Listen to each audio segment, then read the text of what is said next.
So it seems like there are two different types of pitchers in Major League Baseball now. On one hand, you have Yu Darvish and Jacob deGrom. I'm going to show the Darvish clip because he politely handed over his glove, his hat. He was allowing the umpires to do their job because the umpires do not want to be doing this. This is coming from Robert Manfred and the commissioner's office. So as he gets his stuff back, he thanks the umpires. And then on the other hand, you have guys like Sergio Romo who threw a tantrum even though he has a 4.6 ERA in his last 50 to 60 innings. So we know he's not cheating. But the umpire is doing his job. Sergio Romo very much reminded me of my former customers when I worked at the Genius Bar at Apple. I'm just following the rules. I work at a mall. These are not my rules. Don't get mad at me. So let me know in the comment section down below before we talk about Wander Franco and Max Scherzer and all of the crazy stuff that happened. Do you think that pitchers are being over dramatic or do you think they're justified? What's going on, everyone? It's Fuzzy. Welcome back to yet another MLB recap. If this is your first time on the channel, we do this every single day. So if you want to stay up to date on the game of baseball, this is the best place to be. And also, if you're going to any minor league games or major league games, use code Fuzzy on SeatGeek to save yourself 20 bucks off. So without further ado, I don't want to waste any time. Wander Franco made his debut yesterday and he did it in style even before the game started. He rolled up quite literally in a Rolls-Royce SUV. I mean, I think he got $7 or $8 million as a signing bonus from the Tampa Bay Rays. Wander Franco was almost a New York Yankee. Maybe I'll make a video about that for my second channel. But he is the second 80 grade hitter in the history of baseball, right behind Vladimir Guerrero Jr. Only this kid is faster and he's a switch hitter. So if he can put it together, he is going to be a superstar for the next 15 years. In his first at-bat, he takes a walk and then he scores on Francisco Mejia's base hit to the left side. Actually, it was on an error, but you guys know what I mean. JD Martinez, he drives in 2 RBIs, and then Hunter Renfroe on this bomb makes it 5-2. So this sets up Wander Franco a chance to be a hero, and he comes through. His first career hit as a big leaguer is a game-tying 3-run home run, and also he was flying on the bases. I'm going to show this double. I mean, he moves, and then he turns a double play in the 8th. I don't even know how he was able to do this. He is going to be a stud. Again, he's 20 years old. I mean, I might have to pick up a Wander Franco jersey ASAP. Then you have Devers and crew scoring 4 runs, so he did his best to try and galvanize the troops and get the Rays back in the win column, but unfortunately, the Red Sox do pick up the W. The Rays are on a 7-game losing streak, and the Red Sox, they're 1.5 games ahead of anyone else in that division, and the Red Sox, they're going to get even better because Chris Sale, he's back and throwing to hitters, and Jarren Duran, their top prospect,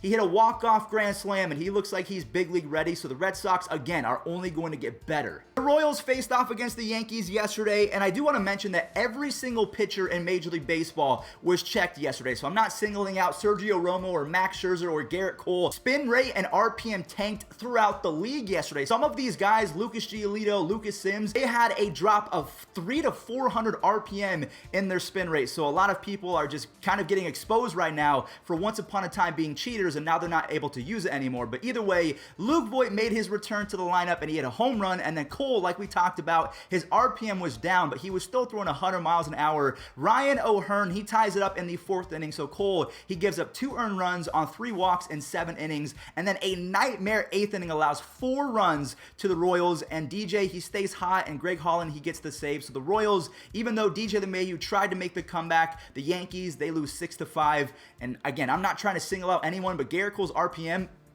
same with Max Scherzer. His RPM and spin rate were down bad yesterday. Now, which is funny because Joe Girardi thought that he was cheating. We'll talk about that in a moment. Josh Bell and Yan Gomes, they make it 2-0, and Bryce Harper hits an absolute nuke for his 500th career extra base hit. And then Max, during an inning, I think the middle of the 4th, he was checked by the umpires and he was not happy. They checked his hair. Why would you put sticky stuff in your hair? So Max Scherzer, he wasn't happy. He's staring. He's not really throwing a fit because this one makes sense. Unlike Sergio Romo, he was checked after the inning, just like every other pitcher in baseball. I don't know why Romo thinks he's so special. Max Scherzer was checked during an inning, which is going to throw him off his groove, and I feel like that would set a really bad precedent. Joe Girardi was then trying to fight Max Scherzer by saying, let's go, before he was ejected. Rhys Hoskins hits a huge home run, but it wasn't enough as Brad Hand, he escapes a bases-loaded jam, gets the save, and the Nationals, they're tied with the Braves and the Phillies for 2nd place but like I mentioned, Garrett Cole, Lucas Giolito, really every pitcher that you can think of, their RPM just went down in the tank yesterday. And if you're brand new to the channel or you don't know what's happening, on June 21st, Major League Baseball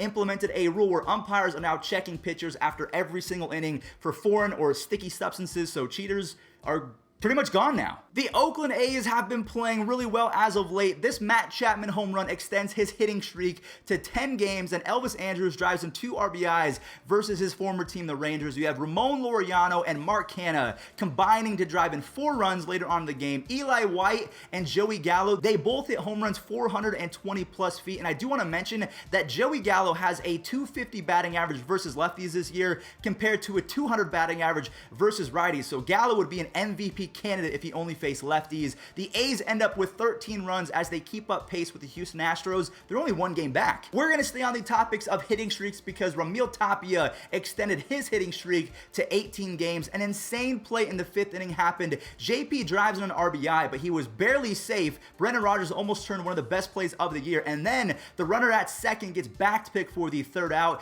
Kyle Freeland only allows 1 earned run on 7 strikeouts, and then you have Chris Flexen, who has been really good over his last few starts. He strikes out 6 and only gives up 1 earned run to CJ Cron. And Shed Long Jr. was clutch yet again. He delivers the game-winning run. And then Kendall Graveman with his 6th save of the year. The Mariners are now on a 5-game winning streak and 3 games above 500. But again, I wanted to mention Tapia, even though the Rockies lost, an 18-game hitting streak. Akil the Badman, actually, I don't call him the Badman anymore. The Magic Man is on an 8-game hitting streak, and he steals a run with his legs. And then you have Jake Rogers driving in 2 RBIs as Jonathan Scope has been the hottest hitter in baseball since the later half of May. On this 3-run home run, he now has 9 home runs in the month of June. I want to mention that Akil Baddoo is my favorite name in all of baseball, but Lars Nootbaar might be second. He was making his debut. Lars Nootbaar, he has a sacrifice fly for his first career RBI. I just love that name as well. Then you have Harold Castro and Rogers driving in a few more as the Tigers,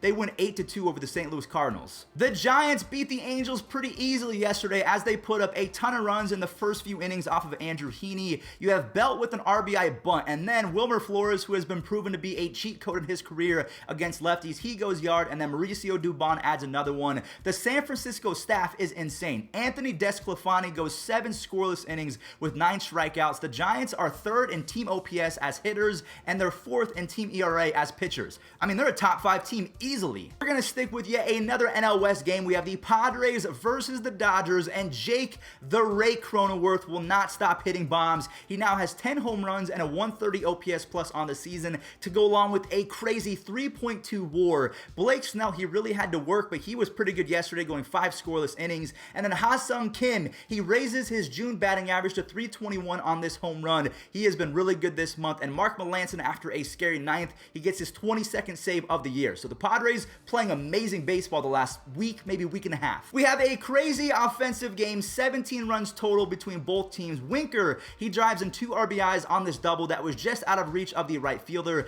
The Reds end up with 7 runs by the 8th inning, and Wade Miley was terrific, only 2 earned runs in 7 innings. But then the big boys, Max Kepler, you have Trevor Larnach and Alex Kirilloff, they combined to tie it up for the Twins. And then Naquin on this 3-run home run, his 12th of the year, that gives them 46 RBIs. The Reds, they barely escape with a 10-7 victory. The Twins offense has been much better as of late, so once they get back Byron Buxton and Josh Donaldson, you do not want to face them, even though their pitching is not very good. The Pirates versus the White Sox. Lucas Giolito was another victim of his RPM and spin rate tanking. It was down by a lot, and Adam Frazier, he took advantage of that. On the 10th pitch of this at-bat, he leaves the yard. He now has 89 base hits and a 136 OPS plus, and his buddy Brian Reynolds is having an insane 2021 campaign as well. Yasmani Grandal, he gives the White Sox the lead momentarily. He raises his batting average to 170, which is horrible, but he has a 121 OPS plus, which is amazing. Pittsburgh, they score 4 runs in the 7th inning, and Richard Rodriguez gets his 9th save of the year, and Brian Hayes is now on a 26-game on-base streak. He is so good. Speaking of streaks, the Astros have won 9 games in a row, and I feel so bad